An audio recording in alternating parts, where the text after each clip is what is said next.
নতুন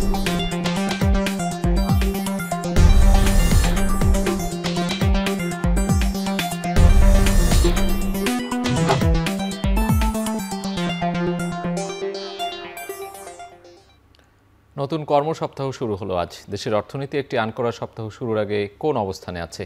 কাঁচা বাজার, বন্দর থেকে শুরু করে ব্যাংক পাড়া, সেই তথ্য জানাতে আমাদের আয়োজন বৌনি। পুরো আয়োজনের সঙ্গে আছি আমি সাজিদ আরাফাত। শুরু করতে চাই প্রবাসী আয় সংগ্রহে যে শীর্ষ 10 ব্যাংক রয়েছে তাদের তালিকা দিয়ে। প্রবাসী আয় সংগ্রহে সেরা 10টি ব্যাংকের শীর্ষে রয়েছে ইসলামী ব্যাংক, আর চমক দেখিয়ে দ্বিতীয় অবস্থানে আছে বাংলাদেশ কৃষি ব্যাংক। চলতি বছরের জানুয়ারি থেকে নভেম্বর পর্যন্ত প্রবাসী আয়ের তথ্য পর্যালোচনায় উঠে এসেছে এই তথ্য। আমরা দেখে আসতে চাই কোন 10টি ব্যাংক শীর্ষে রয়েছে এবং তাদের আয়ের পরিমাণ কেমন। বলছিলাম প্রবাসী আয়ের শীর্ষ ব্যাংক, প্রথমে রয়েছে ইসলামী ব্যাংক। তাদের যে প্রবাসী আয় জানুয়ারি থেকে নভেম্বর পর্যন্ত সেটি $553 কোটি আমরা দেখতে পাচ্ছি। দ্বিতীয় অবস্থানে রয়েছে কৃষি ব্যাংক $227 কোটি নিয়ে।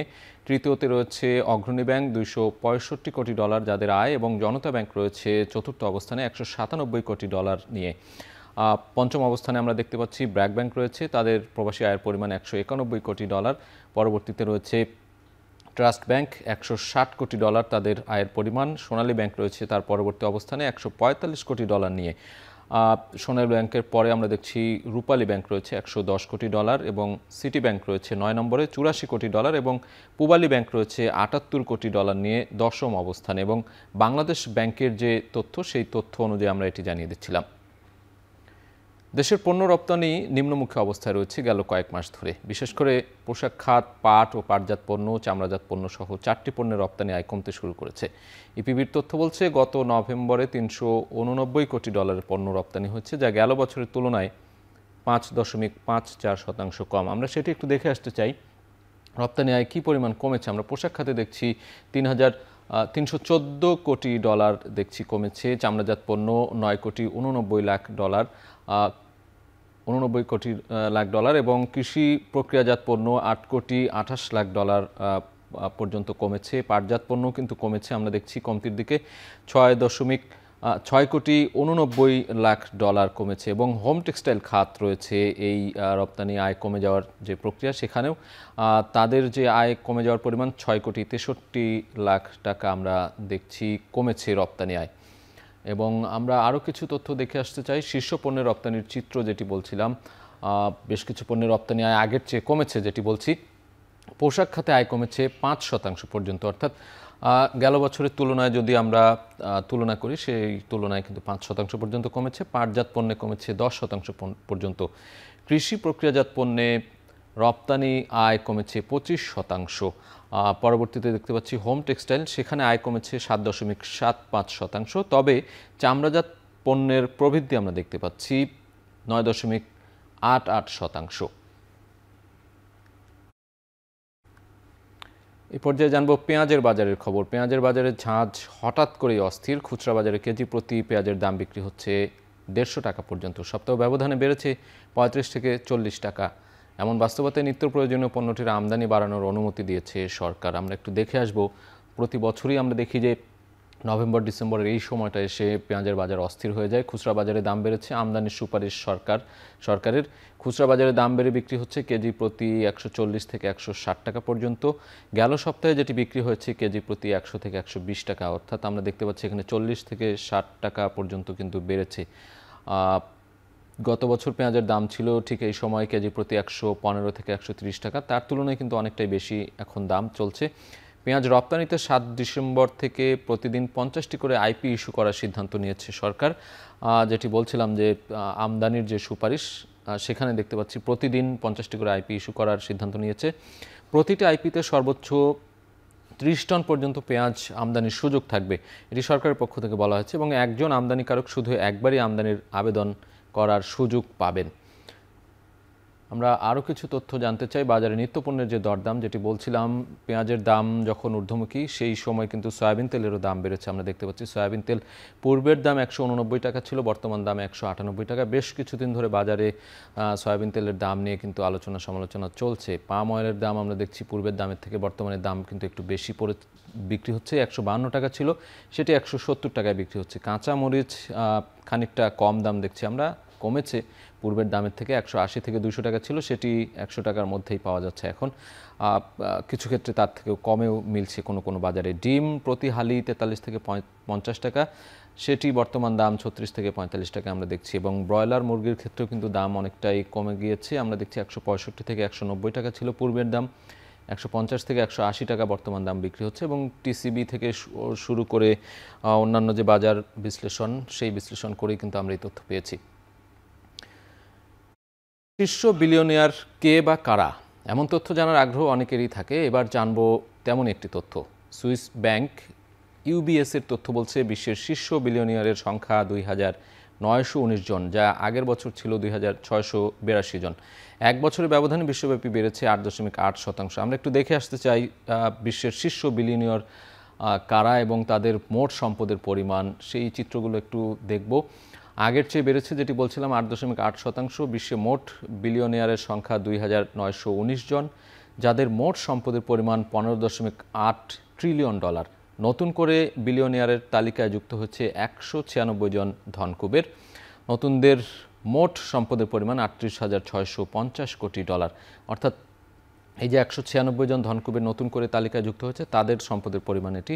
উত্তরাধিকার সূত্রে 64 জন পুরুষ ও 27 জন নারী নতুন বিলিয়নিয়ার হয়েছেন। অর্থাৎ যে তালিকা আমরা দেখেছি 2919 জন, সেখানে কিন্তু উত্তরাধিকার সূত্রে পুরুষ এবং নারীর যে সংখ্যাটি সেটি দেখছিলাম। বিশ্বজুড়ে নারী বিলিয়নিয়ারের সংখ্যা বর্তমানে 374 জন। ইউবিএস এটি একটি আন্তর্জাতিক, যেটি বলছিলাম সুইস ব্যাংকের যে তথ্য, সেই তথ্য অনুযায়ী আমরা এটি জানিয়ে দিলাম। দর্শক, এ পর্যায়ে বর্ণিত নিচ্ছে একটা বিরতি, ফিরছে একটু পরেই।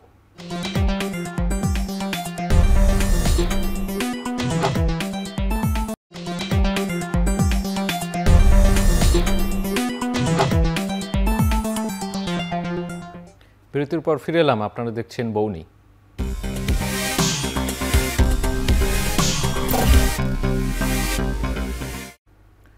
সপ্তাহের শুরুতে ঢাকা স্টক এক্সচেঞ্জ ডিএসইতে লেনদেন চলছে। সবশেষ অবস্থা জানতে আমরা ডিএসইর ওয়েবসাইট দেখে নিতে যাব। এ পর্যায়ে একটু দেখে নিতে চাই ঢাকা স্টক এক্সচেঞ্জ ডিএসইর যে ওয়েবসাইট, সেখানে দেখছি আজকে 7 ডিসেম্বর 1:38 এখন পর্যন্ত লেনদেন চলছে, 2:30 পর্যন্ত লেনদেন চলবে। আমরা একটু ডিএসই এক্স ইন্ডেক্সে দেখছি সূচকের পরিমাণ 4884 পয়েন্ট এখনও, সেটি কিন্তু নিম্নমুখী রয়েছে। ডিএসএস ইন্ডেক্স অর্থাৎ সরিয়া ভিত্তিক যে লেনদেন, সেখানেও দেখছি আমরা 1023 সূচকের পয়েন্ট। ডিএস30 ইন্ডেক্সে 1889 পয়েন্ট দেখছি। তিনটি লেনদেনের ক্ষেত্রে কিন্তু আমরা দেখছি যে নিম্নমুখী রয়েছে। আমরা পরবর্তীতে একটু দেখে আসতে চাই যে এখন পর্যন্ত 155টি শেয়ারের দর বেড়েছে এবং 144টির দর কমেছে এবং 86টি কোম্পানির শেয়ারের দর অপরিবর্তিত রয়েছে। আমরা একটু গত সপ্তাহের অর্থাৎ সপ্তাহের শেষ দিনে যে লেনদেন ছিল সেটি একটু দেখতে চাই। 4886 সূচক ছিল, সেটিও কিন্তু নিম্নমুখী ছিল এবং সরিয়া ভিত্তিক যে লেনদেন সেখানে 1024 দেখতে পাচ্ছি, সেটিও অনেকটাই নিম্নমুখী ছিল এবং গত সপ্তাহের যে শেষ কার্যদিবস সেখানে 364 কোটি টাকার কিন্তু লেনদেন হয়েছিল। এটি ছিল সবশেষ আমরা যে তথ্য পেয়েছি এখন পর্যন্ত ওয়েবসাইটে, সেটি জানিয়ে দেওয়ার চেষ্টা করলাম। এ পর্যায়ে আমরা একটু চলে যেতে চাই, সপ্তাহের শুরুতেই বেশ কিছু কোম্পানি পর্ষদ সভা অনুষ্ঠিত হবে। সেই পর্ষদ সভার যে তালিকা রয়েছে সেটি এক নজরে দেখে নেব। আমরা একটু দেখতে চাই যে সপ্তাহের শুরুতে বার্ষিক পর্ষদ সভা অনুষ্ঠিত হয় বিভিন্ন কোম্পানির। এখানে 3টি কোম্পানির নাম দেখছি আমরা। অলটেক্স ইন্ডাস্ট্রিজ 7 ডিসেম্বর বিকেল 3:30টায় তাদের পর্ষদ সভা অনুষ্ঠিত হবে। বিডি থাই অ্যালুমিনিয়াম বিকেল 3:30টায় তাদের পর্ষদ সভা অনুষ্ঠিত হবার কথা রয়েছে এবং ঢাকা ডাইং অ্যান্ড ম্যানুফ্যাকচারিং আজকে বিকেল 4টায় তাদের যে পর্ষদ সভা, সেই পর্ষদ সভা অনুষ্ঠিত হবে এবং সেখানে আসলে বার্ষিক লেনদেন কিংবা তাদের লাভ লোকসানের যে বিষয়গুলো থাকে সেটি নিয়ে কিন্তু আলোচনা হবে। দর্শক, এ পর্যায়ে আরেকটি বিরতি নিতে চাই, ফিরছি একটু পরেই।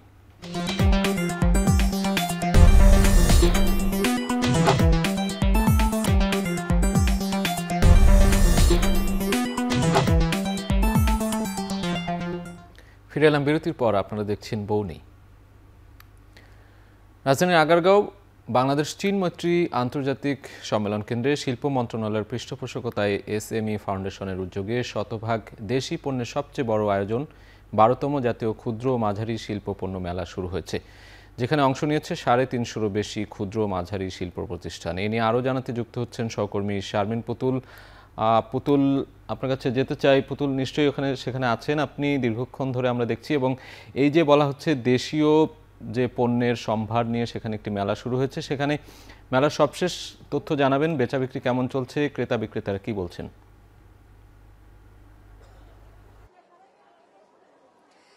সাজিদ, বেশ কিছুক্ষণ আগেই গৃহায়ণ এবং গণপূর্ত উপদেষ্টা কিন্তু এই এসএমই মেলার উদ্বোধন করে গিয়েছেন। এইবার কিন্তু প্রায় 350-এর বেশি এসএমই উদ্যোক্তা যারা রয়েছেন, ক্ষুদ্র এবং মাঝারি যারা উদ্যোক্তা, তারা কিন্তু এই মেলায় অংশগ্রহণ করেছেন। তার মধ্যে যে রয়েছে আপনার চামড়াজাত শিল্প রয়েছে, হ্যান্ড পেইন্টের যে শাড়ি রয়েছে, তারপরে হচ্ছে আপনার কাঁসার, পিতল এবং কাঁসার যে পণ্য, সেগুলোও কিন্তু এই স্টল নিয়েছেন। এবং তাছাড়া হাতে হাতে হাতে করা যে আপনার পাটজাত পণ্যর যে ব্যাগ এবং জুতা, সেগুলোও কিন্তু আমরা এই স্টলগুলোতে দেখতে পেয়েছি। তাছাড়া বিভিন্ন যে জুয়েলারিগুলো রয়েছে, সেই জুয়েলারির যে দোকানগুলোও দেখেছি যে তারা কিন্তু বিভিন্ন স্টল নিয়ে বসেছেন। এবং এই মেলা কিন্তু চলবে, আজকে উদ্বোধন হয়ে আগামী 14ই ডিসেম্বর পর্যন্ত কিন্তু চলবে, সকাল 10টা থেকে শুরু করে রাত 9টা পর্যন্ত। এবং সেই মেলায় কিন্তু দর্শনার্থীরা কিন্তু কোনো টিকিট না কেটে এবং ফ্রিতেই কিন্তু এই মেলাতে আসতে পারবেন এবং তাদের পছন্দ মতো যে পণ্যগুলো রয়েছে সেগুলো তারা কেনাকাটা করতে পারবেন। তাছাড়াও এই খাতে প্রায় 13টি জুয়েলারি শিল্প, যে আপনার 9টি প্রসাধন খাতের 7টি এবং তথ্য প্রযুক্তি সেবা খাতের 5টি এবং প্লাস্টিক পণ্যের, এবং এছাড়া হস্তশিল্পের যে প্রায় 54টি এবং পোশাক শিল্পের প্রায় 74টি আপনার স্টল নিয়েছে। গত 11টি যে এসএমই মেলা হয়েছে, সেখান থেকে কিন্তু সেই 11টি মেলায় 57 কোটি টাকা কিন্তু এই মেলায়, এসএমই মেলা থেকে এসেছে। এবং আমি আপনাকে বলতে চাই যে তারা কিন্তু পরবর্তী 93 কোটি টাকার অর্ডার পেয়েছে। তো এবারও যারা রয়েছেন, যারা স্টল দিয়েছেন, তাদের কিন্তু আশা এবারও তারা অনেক বেশি বেচা বিক্রি করতে পারবে, এমনটাই তারা আমাদের কাছে জানিয়েছেন। সাজিদ, এই ছিল আমার কাছে সবশেষ। পুতুল, ধন্যবাদ। রাজধানী আগারগাঁও থেকে সহকর্মী শারমিন পুতুল যুক্ত ছিলেন আমাদের সাথে।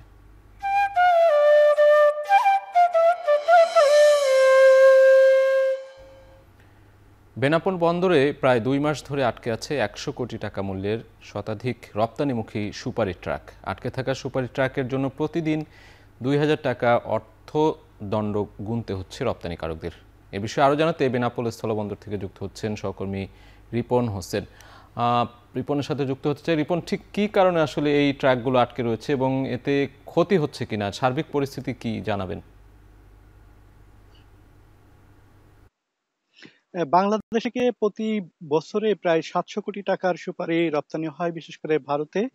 2025-26 অর্থ বছরে প্রথম যে 5 মাস, এই 5 মাসে বেনাপোল বন্দর দিয়ে 10,650 মেট্রিক টন সুপারি ভারতে রপ্তানি হয়েছে। এই যে ট্রাকগুলো রয়েছে, সেই ট্রাকগুলো কিন্তু দীর্ঘদিন ধরে এখানে আটকা রয়েছে। এই ট্রাক তো আটকা থাকার কারণে ট্রাকে প্রতি ড্যামারে যাচ্ছে প্রতিদিন প্রায় 2000 টাকা করে। যারা আমদানিকারক রয়েছেন, রপ্তানিকারক রয়েছেন, তারা যেটি বলছেন, এখানে যারা ট্রাক ড্রাইভার রয়েছে তাদের সাথে আমি কথা বলেছি, তারা যেটি বলছেন, তাদের কাছে আসলে জিনিসটা অজানা রয়েছে। আসলে কি কারণে যে এই সুপারিগুলো রপ্তানি হচ্ছে না, তারা সেটি জানে না। তবে আমরা একটি মাধ্যম দিয়ে জানতে পেরেছি যে সুপারি যেহেতু অনেকে ক্ষেত্রে ওই যে ভারতে যাচ্ছে, সেক্ষেত্রে তাদের কিছু সমস্যা রয়েছে। তারা প্রতি মাসে 2000 মেট্রিক টন করে সুপারি নিচ্ছে বাংলাদেশ থেকে। আর যে সুপারি থেকে যাচ্ছে, অর্থাৎ তারা প্রতি মাসে 2000 মেট্রিক টনের বেশি নিচ্ছে না। সে কারণে এই সুপারিগুলো থেকে যাচ্ছে। তবে আমরা কাস্টম কর্তৃপক্ষের সাথে কথা বলেছি, তারা যেটি বলছেন যে তাদের কাগজপত্র সমস্যা থাকার কারণে এগুলো আটকে রয়েছে। তো সব ছিল এখান থেকে আমার কাছে সর্বশেষ। সহকর্মী রিপন হোসেন যুক্ত ছিলেন আমাদের সাথে সরাসরি।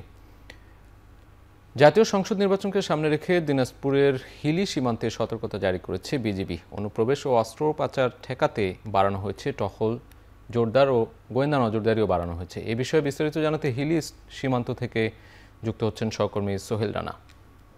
সোহেল, সীমান্তে অনুপ্রবেশ ঠেকাতে বিজিবির তৎপরতা কেমন দেখছেন, জানাবেন।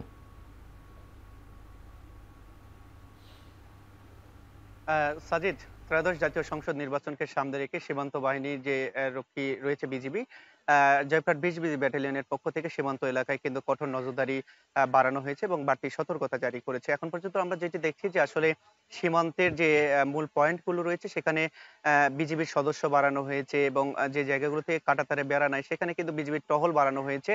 মূল উদ্দেশ্য যেটি হচ্ছে যে আমি জয়পুরহাট বিজিবি ব্যাটালিয়নে যে অধিনায়ক রয়েছেন লেফটেন্যান্ট কর্নেল লতিফুল বারী তার সাথে কথা বলেছিলাম। তিনি যেটি বলছেন যে আসলে সংসদ নির্বাচনের আগে যাতে করে এই সীমান্ত ব্যবহার করে যাতে অবৈধ অনুপ্রবেশ না ঘটে এবং অবৈধভাবে অস্ত্র যেন দেশে প্রবেশ না করে, এই দুটি বিষয়কে মাথায় রেখে কিন্তু তারা কিন্তু সতর্ক অবস্থানে রয়েছে। এছাড়া তিনি যেটি বলছেন যে তাদের ব্যাটালিয়নের আওতায় মোটামুটি প্রায় ৪১ কিলোমিটার এরিয়া রয়েছে সীমান্ত এরিয়া এবং এই সীমান্ত এরিয়ার মধ্যে ৫ কিলোমিটার রয়েছে সিসিটিভি ক্যামেরার আওতায় এবং এই সিসিটিভি ক্যামেরার আওতায় যে সীমান্ত এলাকা রয়েছে সেটি কিন্তু তারা ক্যামেরার মাধ্যমে কিন্তু অবজারভেশন করছেন যাতে করে এই এলাকাগুলো দিয়ে যাতে করে কোনো ধরনের অবৈধভাবে কোনো লোক প্রবেশ করতে না পারে এবং অবৈধ অস্ত্র যেন প্রবেশ করতে না পারে সেজন্য কিন্তু বেশ সতর্ক অবস্থানে তারা রয়েছে। তো সব মিলে বলা চলে যে আসলে নির্বাচন কেন্দ্র করে কিন্তু সীমান্ত এলাকায় সতর্ক রয়েছে বিজিবি সদস্যরা। হিলি সীমান্ত থেকে যুক্ত ছিলেন সহকর্মী সোহেল রানা।